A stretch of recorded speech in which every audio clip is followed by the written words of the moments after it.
नमस्कार दोस्तों, मैं हूं लोकेंद्र सिंह और क्राइम तक में आपका बहुत बहुत स्वागत है। कुछ घटनाएं होती हैं जीवन में जो वाकई में आपको विचलित कर देती हैं और ऐसे लोगों को भी विचलित कर देती हैं जिनका रोज़ लगभग पाला इस तरीके की घटनाओं से पड़ता है। यानी एज अ क्राइम रिपोर्टर और बहुत सारी घटनाएं हमने सुनी, देखी, लेकिन कुछ ऐसी होती हैं जो पूरी ज़िंदगी आपके जहन पे, आपके दिमाग पे एक छाप छोड़ देती है। आज की जो वारदात है वो भी कुछ ऐसी ही है। मैंने जब ये पढ़ा इस वारदात के बारे में और जो हमारे सहयोगी हैं उनसे बात करी तो बहुत ही दुख हुआ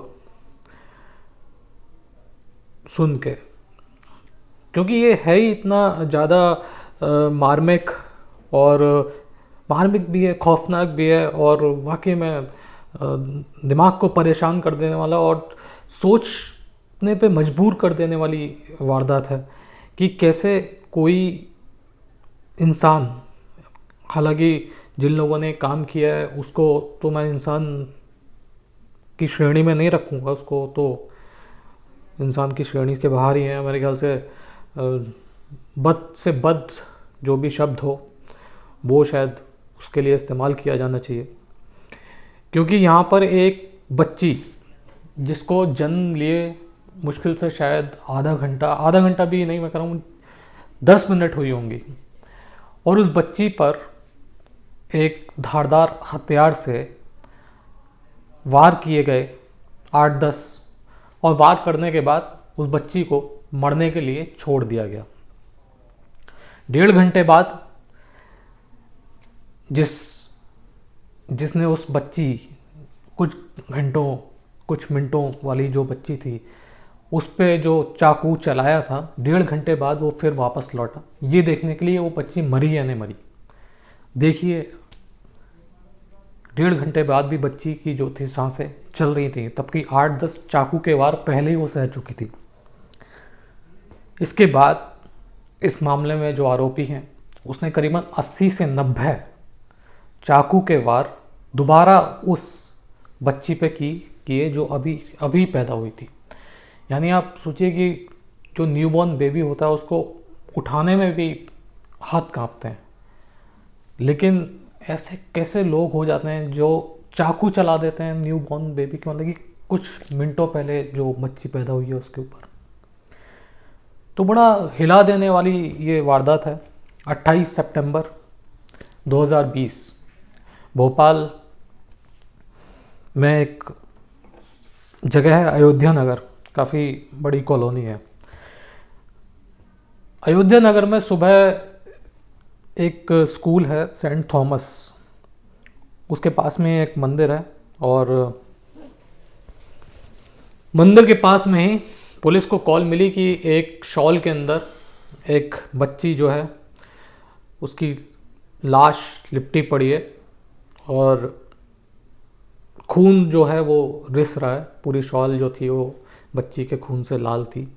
मौके पे पुलिस पहुंचती है और देखती है कि एक बच्ची की लाश वहाँ पे पड़ी हुई है, और जब देखा जाता है बच्ची को तो बच्ची के आगे वाले पूरे हिस्से में अबेंडन, इधर गला, नीचे पेट, छाती और पीछे वाले हिस्से में, कमर वाले हिस्से में करीबन 100 जो थे चाकू के या धारदार हथियार के वार थे।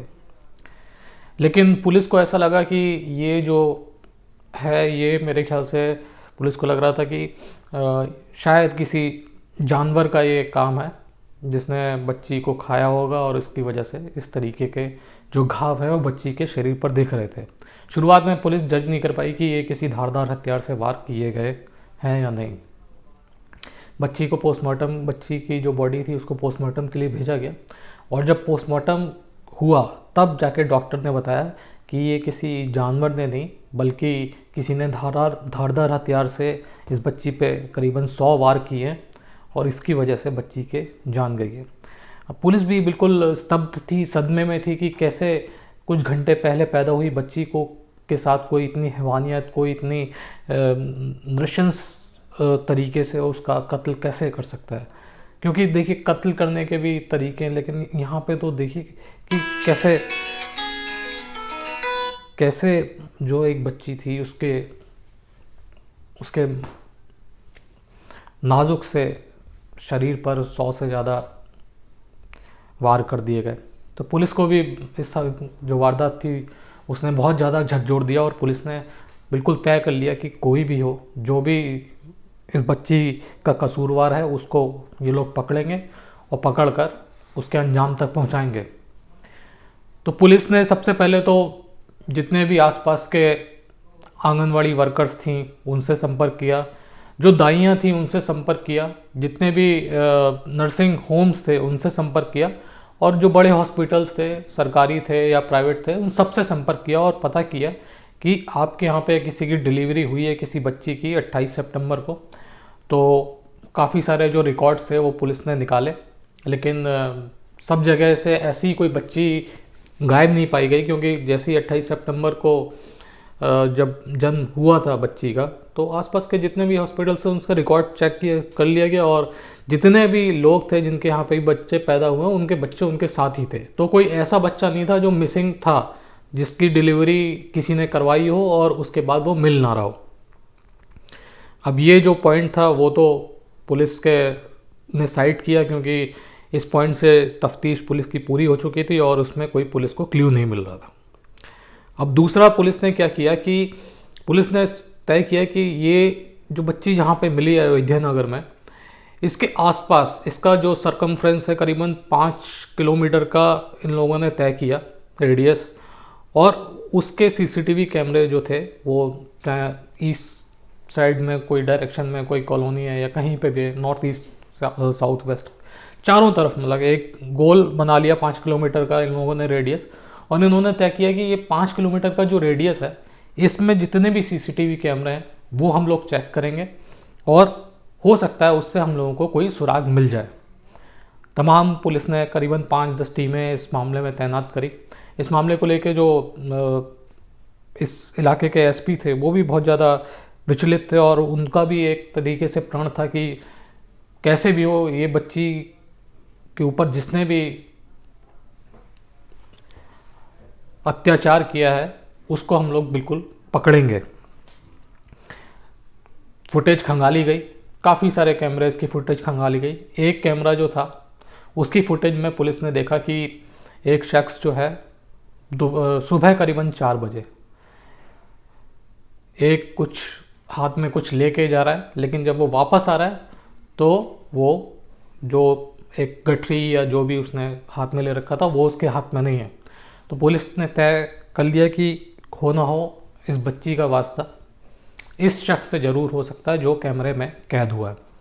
अब पुलिस ने उसको ग्रैब लिया सीसीटीवी का और उसकी तमाम कॉपीज़ बनवाई, उसको हाई डेफिनेशन करवाया पहले, ताकि उसका जो इस मामले में आरोपी है उसका थोड़ा बहुत कदकाठी, चेहरा तो नहीं दिख रहा था लेकिन कदकाठी से थोड़ा अंदाज़ा हो रहा था कि क्या है।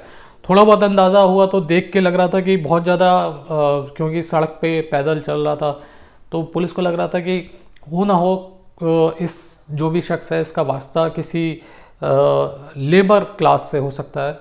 तो पुलिस ने ऐसे ही लोगों को टारगेट करना शुरू किया, और उस 5 किलोमीटर के रेडियस में जितनी भी ऐसी कॉलोनीज थी, जे कॉलोनीज, जहाँ पे लेबर्स रहा करते थे, वहाँ पे जाके पुलिस की टीमों ने सर्च करना शुरू किया। तमाम जो लोग थे उन कॉलोनियों में रहने वाले, उन सबको फोटोग्राफ्स दिखाई गई, और आखिरकार पुलिस को सफलता मिली। और एक शख्स ने, ये जो शख्स दिख रहा था सीसीटीवी कैमरे में जिसके हाथ में वो जो बच्ची थी, उसकी पहचान कर ली, और ये था शख्स, उसका नाम था पूरन अहिरवार। 58 साल इसकी उम्र थी। पुलिस तुरंत जो थी पूरन के घर पे पहुंच गई, और वहाँ पे जब पुलिस पहुंची तो वहाँ पे उसको पूरन भी मिला। पूरन की एक 19 साल की बेटी थी वो, और पूरन की पत्नी विद्या अहिरवार, इसकी उम्र 55 साल। तीनों को उठाया गया और तीनों को पुलिस थाने लाया गया और पूछताछ की गई। पहले तो नान नुकुर करते रहे कि ऐसी कोई बात नहीं है, लेकिन जो बच्ची थी, जो बेटी थी 19 साल की, उसकी हालत को देख के पुलिस ने तुरंत पहचान लिया कि हाल में ही कुछ घंटों पहले ही या एक दो दिन पहले ही इसकी डिलीवरी हुई है। पुलिस ने पहले तो बच्ची से ही पूछ लिया, जो 19 साल की बेटी थी, उसको अलग ले जाके पूछा तो वो फक वो रोने लग गई। और रोने के बाद उसने बताया कि ऐसे ऐसे मैंने 28 तारीख की रात को करीबन 1 बजे एक बेटी को जन्म दिया था, जिसे तुरंत मेरी माँ विद्या जो थी वो मेरे से लेके चली गई थी। अब इन दोनों से पूछताछ करी तो इन्होंने बताया कि ये भोपाल के पास में ही एक जगह है गंज बासोदा, शायद आप लोगों ने नाम भी सुना होगा। भोपाल से जब आप इधर झांसी से आते हैं बीना बाबीना होके विदिशा होके, तो गंज बासोदा जस्ट भोपाल से पहले ही पड़ता है। तो ये परिवार गंज बासोदा का रहने वाला था, लेकिन रोजी रोटी की जो तलाश थी वो इसे भोपाल लेके आ गई। और ये भोपाल में ही अयोध्या नगर में एल सेक्टर है, उसमें ये जे कॉलोनी है, वहाँ पे ये लोग रहने लग गए।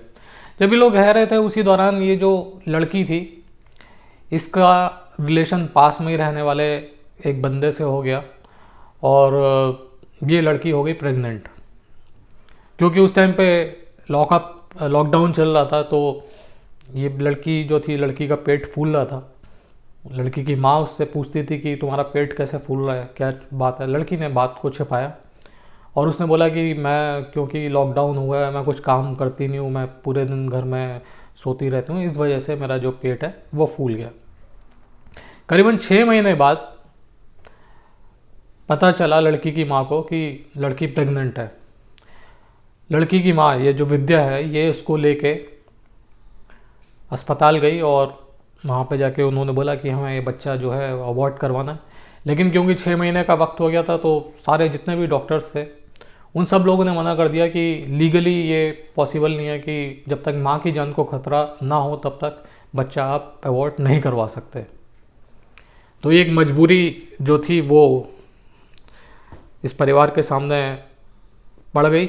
और फिर इसने, जो इसकी माँ थी विद्या, क्योंकि वो शादी इसकी कहीं और करवाना चाहती तो उसने तय किया कि ये बच्ची को मैं डिस्पोज ऑफ करूँगी पैदा करने के बाद। तो इस बच्ची को पैदा करने के लिए ये जो विद्या थी, लड़की की माँ, इसने दाई की ट्रेनिंग लेनी शुरू करी और करीबन 3 महीने तक इसने दाई की ट्रेनिंग ली। क्योंकि जब डिटेक्ट हुआ था प्रेगनेंसी तब 6वां महीना चल रहा था उस लड़की का। और 3 महीने इसने ट्रेनिंग लेने के साथ ही एक पास में ही एक झुग्गी भी ली किराए पे, जिसमें ये अपनी बेटी को रखती थी, ताकि इसके घर में जो कोई आ जा रहा है उसको ना पता चले कि इसकी बच्ची जो है, इसकी बेटी जो है प्रेग्नेंट हो गई है। 27 सितंबर की रात को इसको लेबर पेन हुआ, ये 19 साल की जो बेटी थी विद्या की। और 1 बजे करीबन 28 तारीख को रात को इसने एक बच्ची को जन्म दिया। विद्या जो थी उसने तुरंत वो जो बच्ची थी उसको लेके गई, और इसके पास एक सर्जिकल ब्लेड टाइप का था, स्क्रू ड्राइवर टाइप का, आप समझ लीजिए, जो पेचकस वगैरह होता है, छोटा पेचकस आप मान के चलिए उसको। उसके करीबन 8-10 जो थे वार इसने बच्ची जो थी उसको लेटाल के किए।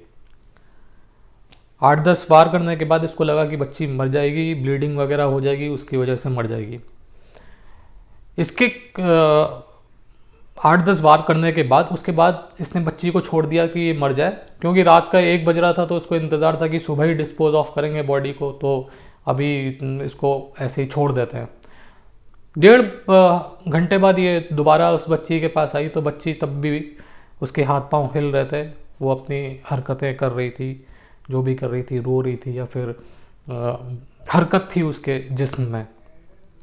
अब इसको देख के बहुत ज़्यादा ये जो विद्या थी इसको गुस्सा आया, और इसने फिर दोबारा से वो स्क्रू ड्राइवर जैसा जो चीज़ थी वो लाई, और करीबन 80 से 90 बार इसने पूरा उसका सीना, गर्दन, नीचे वाला हिस्सा बुरी तरीके से उस पर कई वार किए। और 80 से 90 जब वार हुए तो ये जो कुछ घंटों पहले पैदा हुई बच्ची थी उसने दम तोड़ दिया। इसके बाद इसने अपने पति को बताया, इस तरीके से मैंने बच्ची को मार दिया। पति ने भी अपनी बीवी का साथ दिया और इस बॉडी को डिस्पोज ऑफ करने के लिए सुबह 4 बजे निकला और अपने घर से करीबन 3 किलोमीटर दूर इसने देखा सुनसान जगह एक मंदिर के पास में, वहाँ पे इसने बॉडी को शॉल में लपेट के फेंक दिया और फिर वो वहाँ से भाग आया। तो बहुत ही दिल दहलाने देने वाली ये वारदात है। और आप सोचिए कि उस बच्ची को पैदा करने वाली भी औरत और वो जो बच्ची जो इस जुल्म का, इस इंतहा जो होती है जुल्म की, उसका शिकार हुई, वो भी औरत, और उसको मारने वाली वो भी औरत। तो आप बताइए कि क्या, सोचिए आप इसको अपने दिमाग में कि बताइए कैसे कोई बोलता है कि औरत जो होती है या माँ होती है या वो उसकी नानी हुई, उसके अंदर तो बहुत ज़्यादा मर्म होता है, वो इस तरीके से हिंसा नहीं कर सकती। आदमी जो होता है वो हिंसा कर सकता है, लेकिन हाँ यहाँ पे देखिए एक औरत ने कैसे उसके हाथ चल गए। मैं तो बार बार यही सोच रहा हूँ, उसका हाथ चला तो चला कैसे, इतनी सी बच्ची के ऊपर उसने 80 से 90 100 पहले 10-12 कर दिए, फिर 80-90 उसमें। आप सोचिए स्क्रू ड्राइवर उसने इतने सारे मारे उसके अंदर। समझ ही नहीं आता कि पता नहीं क्या हो गया है इंसान को। अगर हो गई थी उसकी बच्ची प्रेग्नेंट, तब भी कम से कम पाल लेती उसको, जिससे भी शादी करनी थी उसको बता देती कि इस तरीके से चीज़ें थी। नहीं करती शादी, हो सकता है कि ये जो 19 साल की बच्ची है ये अपनी बच्ची के सहारे ही ज़िंदगी गुजार लेती। लेकिन उसके लिए फ़ैसला उसने क्यों किया? अपनी बच्ची के लिए उसने फ़ैसला कर लिया कि इस बच्ची को मार डालो। तो समझ में नहीं आती हैं सारी चीज़ें, और इस तरीके की चीज़ें सामने आती हैं तो बहुत ज़्यादा दुख भी होता है और दिमाग में एक तरीके से चढ़ जाती हैं चीज़ें कि वो जो बच्ची थी उसके ऊपर उस समय क्या गुजर रही होगी जब उसके ऊपर इस तरीके से वार किए जा रहे होंगे, कैसे वो किससे गुहार लगा रही होगी उस समय। तो बस इतना ही आज वाकई में मन बहुत ज़्यादा भारी हो गया। तो ख्याल रखिए अपना, फिर आपसे मुलाकात होगी। जय हिंद, जय भारत।